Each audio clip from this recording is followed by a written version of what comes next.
자, 이제 8장으로 넘어가서 8장 1절을 보시면 여호와께서 내게 이르시되 너는 큰 서판을 가지고, 자, 여러분 앞을 좀 보실까요? 지금 이 말을 하나님께서 누구에게 하고 있어요? 그렇죠. 이사야 선지자에게 하고 있어요. 이사야 선지자에게 너는 내게 이르시되 너는 큰 서판을 가지고, 이 큰 서판이라는 말은 뭐 여러 가지 재질이 있겠는데 하박국서에 이 비슷한 용례가 또 한 번 나오죠. 달려가면서 읽을 수 있도록 하라는 표현이 나와요. 그만큼 그 어떤 상황이 위기스럽고 급박하다는 표현이겠죠. 여기서도 보니까 큰 서판, 누구나 볼 수 있는 큰 게시판 같은 거를 얘기합니다. 오며 가며 누구나 볼 수 있는 서판에다가, 자, 그 위에 통용 문자로 그랬습니다. 통용 문자. 여러분, 여기서 통용 문자라는 표현은 직역하면 사람의 펜이라는 뜻입니다. 사람의 펜. 이게 좀 의역을 해야 돼요. 이 말은 무슨 얘기냐면 누구나 알 수 있는 것으로 그것을 메시지화하라 그 말이에요. 그 역할을 누가 맡았는가 하면 이사야가 맡은 겁니다. 두 아들을 통해서. 우리 가끔 이런 표현 시편에서 만날 수가 있는데, 사울은 평생 다윗에게는 어떤 표현으로 소개되냐면 인생 막대기, 그러니까 다윗 만들어가는 막대기로서 하나님이 누구를 사용하셨습니까? 사울을 사용했어요. 때로는 미치광이처럼, 때로는 애증이 교차되는 수많은 사건을 다윗 언저리에 설치함으로써 그 역할을 사울에게 분배했어요. 그래서 사울은 평생 한 일이 딴 거 없어요. 다윗 괴롭힌 것밖에 없어요. 그런데 다윗은 사울의 평생의 추적과 도망을 통해서 가슴앓이가 심하죠. 누구에게 쫓긴다는 삶이 얼마나 고달파요.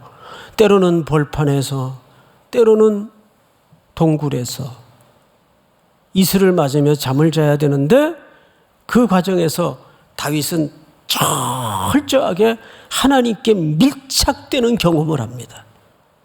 그러니까 사울은 다윗의 무슨 역할을 한 거예요? 인생 막대기 역할을 한 거예요. 그런데 이제 이사야가 이 시대의 이 위기 속에 이 백성들을 위해서 하나님의 게시판 같은 메신저 역할을 맡은 겁니다. 어떻게 맡았는가? 한번 보십시다. 2절을 보세요. 1절 하반절에 그 위에 인간 필체, 통용 문자로 마헬 살랄 하스바스라스라. 이게 무슨 얘기일까요? 어렵습니다. 자, 저를 보세요. 이게 이제 그 풀네임으로 이걸 보고 읽어도 혀가 꼬이더라고요. 그러니까 한 번만 따라 하십시다. 한 번만. 마헬, 살랄, 하스바스. 어제 저녁에 하루 종일 이걸 외우려고, 근데 보고도 제가 뭐라고 읽고 있냐면 마할 살렐 하스바스 이렇게 읽고 있더라고요. 막 모음을 막 앞뒤로 바꿔가지고. 한 번만 더 합니다. 마헬, 살렐, 살랄. 또 헷갈리네. 마헬은 무슨 뜻인가 하면 서두르라 그 뜻이에요. 마헬. 그 다음에 살랄은 무슨 뜻인가 하면 탈취물을, 그러니까 이걸 이제 붙여서 해석을 하면 탈취물을 거두기에 서둘러라 그 말이에요. 그 다음에 뒤에 하스바스라는 말이 나와요. 하스라는 말이 같은 의미예요. 서두르라, 바스, 탈취물을 거두기에. 이거를 다른 표현으로 두 번 쓴 것은 강화법이고 강조법이에요. 병치 구조를 통해서 일부러 이름을 이렇게 하나님께서 명한 겁니다. 그런데 이 이름이 심상치 않아요. 서둘러라, 탈취물을, 전리품을 거두기 위해서. 자, 그러면 그 다음 절을 볼까요? 이게 도대체 무슨 의미일까? 3절. 내가 내 아내를 가까이 하매, 이사야죠. 이사야가 내 아내를 가까이 하매 그가 임신하여 아들을 낳은지라 여호와께서 그에게 이르시되 그의 이름을 마헬살랄 하스바스라 하라. 자, 3절을 읽다 보니까 앞을 보실까요? 어디서 이렇게 훅 들어오는 느낌이 어느 본문의 느낌하고 너무 똑같아요. 어느 본문하고 같을까요? 예? 쉬 그러지 마시고 정확하게 7장 14절 패턴과 똑같잖아요. 처녀가 잉태하여 아들을 낳으니 이름을 뭐라 하라? 예, 임마누엘이라 하라. 이 패턴과 오늘 이사야가 둘째 아들을 예언대로 낳는데 패턴이 이상하게 똑같아요. 무슨 의미일까요? 즉 보세요. 7장 14절 말씀은 궁극적으로 몇백 년 후에 성취될 내용들입니다. 이 시점에서는.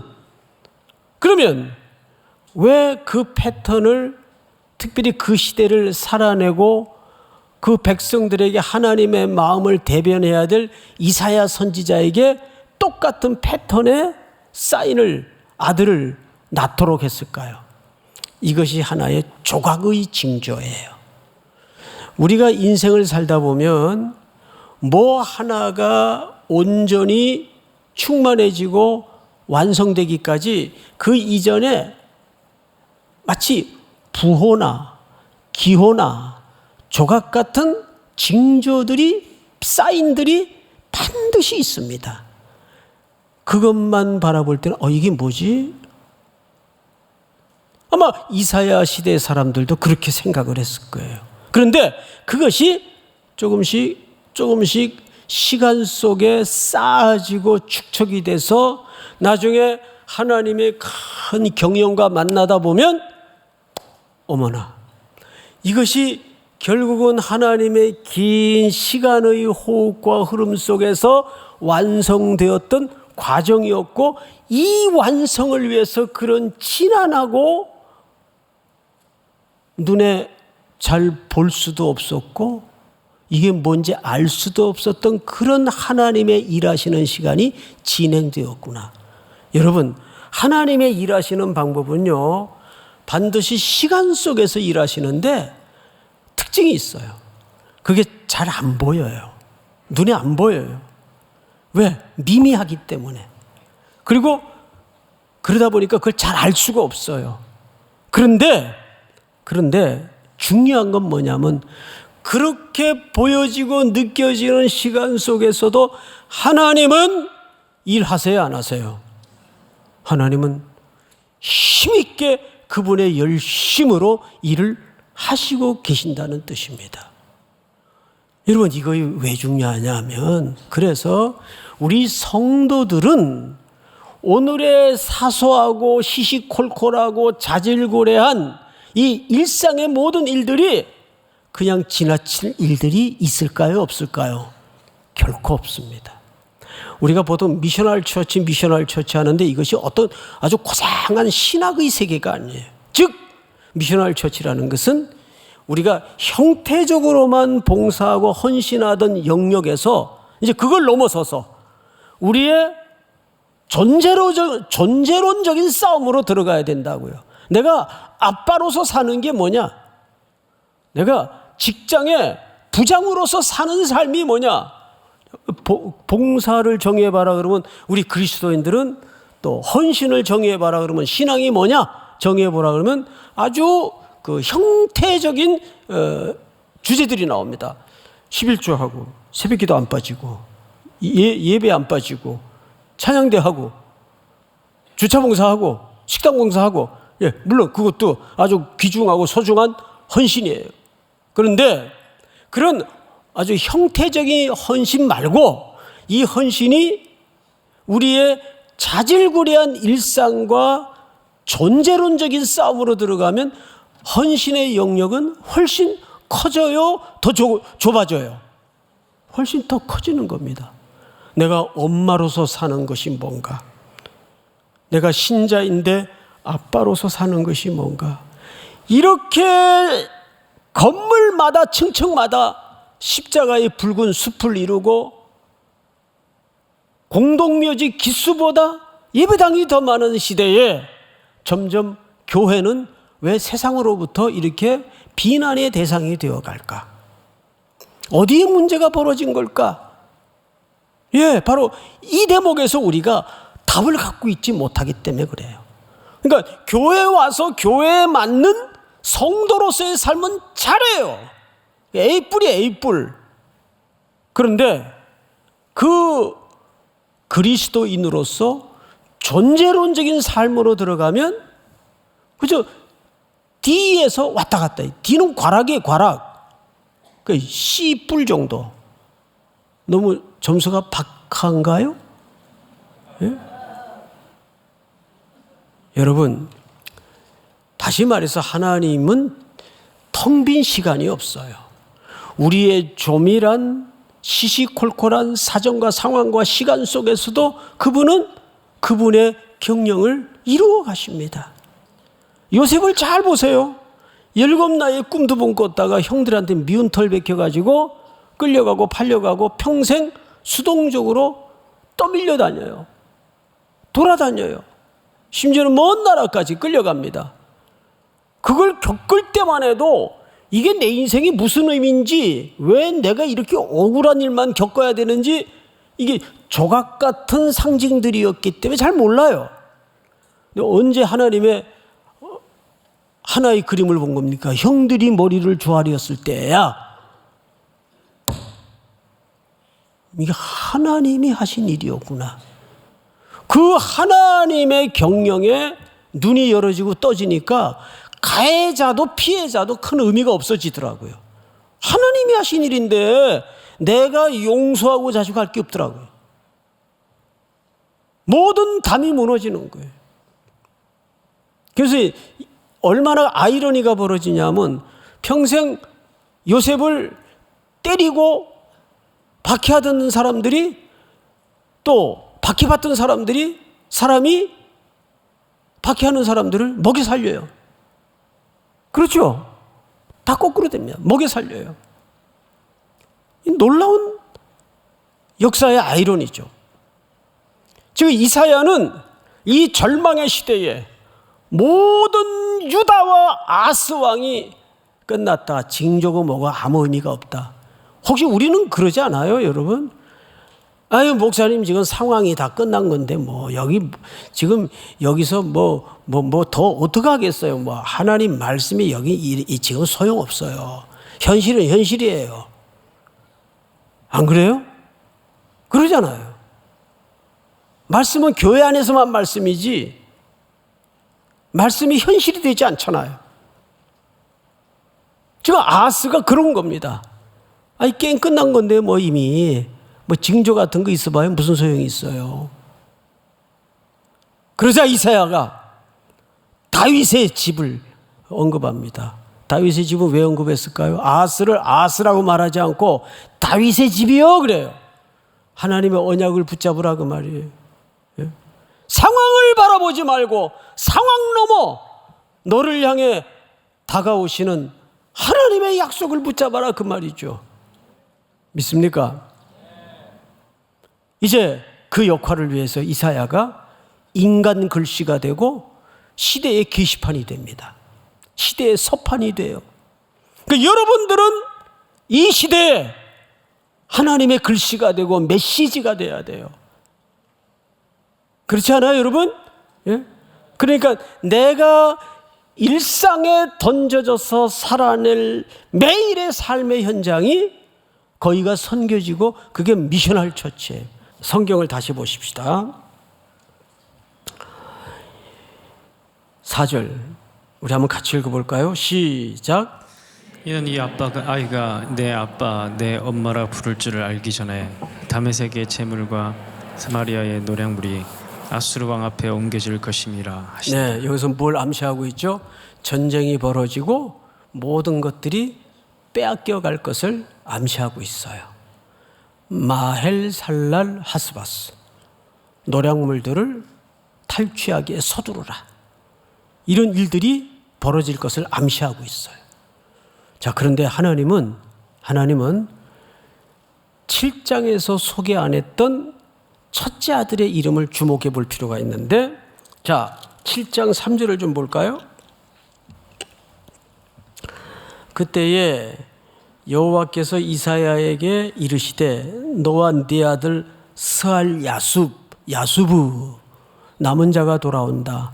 그 이미 이건 전쟁이 끝난 상태에서 다 망하고 끌려갔다가 그 어떤 남겨진 자들을 통해서 하나님이 구원하여 돌이키고 회복할 것을 암시하고 있는 거예요. 그러니까 하나님은 절망 가운데서도 이 백성들을 포기하지 않고 놓지 않겠다는 단단한 약속을 이사야 선지자에게 그 아들을 통해서 하시는 겁니다. 자, 그런데 이 아들과 이사야가 어디를 가냐 하면, 잘 보세요. 너와 네 아들 스알 야숲은 윗못 수도 끝 세탁자의 밭 큰 길에 나가서 아하스를 만나라. 유다의 왕을 만나라는 거예요. 앞을 좀 보실까요? 이게 무슨 얘기냐 하면, 이때는 히스기야의 물줄기가 흘러가는 그 터널이 아직 뚫리기 전입니다. 그러니까 이스라엘 사람들이 먹고 사는 수원지가 이거밖에 없어요. 이게 서쪽에서 흘러내려오는 건데 여기가 상수원지입니다. 윗못이에요. 그러니까 아하스가 여기 갈 것을 알았어요. 왜냐하면 아람과 북이스라엘이 지금 들어오면, 공격을 해오면 예루살렘 성은 곧 포위가 될 겁니다. 그럼 고립이 되죠. 그럼 먹거리도 중요하겠지만 먹거리 못지않게 중요한 게 뭐죠? 물이에요. 왕은 여기 왜 왔을까요? 이제 곧 재난이 닥칠 텐데 당연히 수원지의 상태를 강검하는 게 지도자로서 당연한 겁니다. 글로 보내는 거예요. 근데 여기가 실로아의 물줄기예요. 실로아는 어느 정도 희미한 물줄기인가 하면 이 물이 있긴 있는 거야? 흐르긴 흐르는 거야? 할 정도로 아주 미미한 실개천 같은 물에 불과해요. 그러니까 사람들이 볼 때는 그게 무슨 소용이 되겠어요? 이 어려운 때 그게 무슨 소망을 주겠어요? 그거 가지고 되겠어요? 어림도 없는 거예요. 그런데 어떤 일이 벌어지는가요? 5절, 8장 5절 보십시오. 여호와께서 다시 내게 말씀하여 이르시되 이 백성이 천천히 흐르는 실로아의 물을 버리고 르신과 르말리아의 아들을 기뻐하느니라. 이 기뻐하다, 메소스라는 말을 썼어요. 이게 어떤 이제 사본학에 따라서 어떤 학자들은 이 메소스를 기뻐하다라고 번역을 했는데 RSV 같은 경우에는 이것을 메소스, 약하게 발음을 해서 이 말을 이렇게 번역을 했어요. 거기에 자기를 마음이 녹아들다. 그런데 전체 성경적인 맥락에서는 이 기뻐하다는 말로 번역을 하면서 동시에 이 반어법입니다. 왜 반어법을 썼는가? 자, 우리 마지막으로 이 이사야 본문의 실제 역사적 배경이 되는 현장을 좀 보도록 하겠습니다. 우리 한번 같이 읽어볼까요? 시작. 아하스가 아수르 왕 디글랏빌레셀에게 사자를 보내 이르되 나는 왕의 신복이요 왕의 아들이라. 이제 아람 왕과 이스라엘 왕이 나를 치니 청하건대 올라와 그 손에서 나를 구원하소서 하고, 아하스가 여호와의 성전과 왕궁 곳간에 있는 은금을 내어다가 아수르 왕에게 예물로 보냈더니. 자, 이 장면을 고스란히 이미지화 시켜보면 유다 왕 아하스가 이제는 완전히 굴복을 해서 아수르 왕에게 도와줄 것을 청탁하는 내용입니다. 8절을 보시면 아하스가 여호와의 성전과 왕궁 곳간에 있는 은금을 내어다가 아수르 왕에게 뭘로 보냈더니, 우리 번역은 예물로 했는데 실지는 뇌물로라는 말이 맞습니다.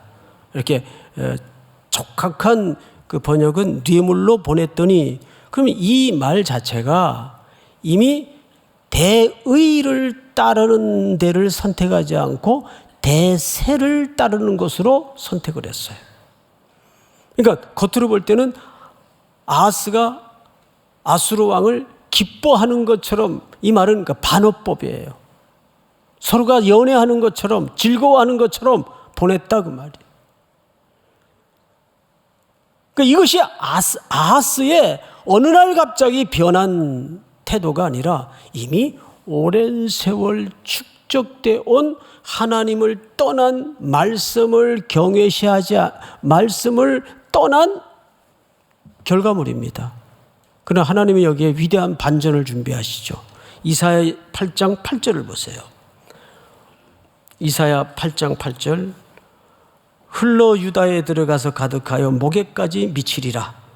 그러니까 적의 공격들이 뒤덮여서 목까지 들이차서 숨을 못 쉬게 만들 것인데, 그럴지라도 임마누엘이요, 여기 임마누엘이 나와요. 최종적 승리를 얘기하는 거예요. 임마누엘, 하나님이 우리와 함께 하신다, 그런 의미잖아요. 그러니까 임마누엘이라는 말은 어쩌다 성탄절 오면 한 번씩 불러보는 이름이 되어서는 안 됩니다. 임마누엘은 늘 현재형 은총입니다. 믿습니까? 임마누엘이요, 그가 펴는 날개. 항상 성경에서 날개는 보호를 얘기해요. 임마누엘의 보호가, 날개가 펼쳐져서 네 땅에 가득하리라 하셨느니라. 그러니까 그들이 목까지 옥죄어서 하나님의 백성 공동체를 위협하는 순간이 맞아져도 염려하지 마라. 임마누엘의 은총이, 그의 보호의 날개가 넓게 펼쳐져서 네 땅에 가득하게 될 것이다. 믿습니까? 이것이 이사야가 성전에서 만났던 그림이기도 합니다. 위에서 드리운 옷자락이 성전을 넘어 온 땅에 가득할 것을 보지 않습니까? 이사야는 그 일을 위해서 땅에 보내어지는 거예요. 그런데 두 아들의 이름을 통해서 우리는 이사야가 그 시대에 어떤 몸부림으로 인생 자체를 메시지화했는가를 마지막으로 생각해 볼 필요가 있습니다. 마헬살랄 하스바스, 적들이 들어와서 모든 걸 초토화시키고 거두어가고 사람들을 끌고 갈 거예요. 그리고 마지막에는 바벨론에 멸망하겠지만, 그 고난의 역사 속에서도 하나님은 남은 자들을 통해서 오시는 다윗의 언약을 따라 지금으로부터 2000년 전 베들레헴 땅에 헤롯의 화려한 궁궐이 아니라 아무도 주목하지 않는, 마치 실로하 물이 이게 흐르는지, 물이 있긴 있는 건지, 천천히 흐르는 물이에요. 보이지 않는 물이에요. 근데 하나님의 경영은 언제나 이런 식으로 시작된다는 것을 놓쳐서는 안 됩니다. 우리 눈에 잘 안 보여요. 이게 뭔지 알 수도 없어요. 오늘 여러분들의 일상이 때로는 무료해 보이고 지루해 보이고 의미 없어 보일지라도, 하나님의 백성들에게 주어지는 상황, 모든 시간은 무의미한 시간이 없습니다. 여전히 그 속에서 하나님이 열심을 가지고 여러분들의 인생과 시간을 경영하시는 시간입니다. 그 하나님의 주권을 믿고 오늘도 임마누엘의 날개 밑에 또 한 줄을 순종하며 걸어가는 순례길이 될 수 있기를 주의 이름으로 축원하고 축복합니다.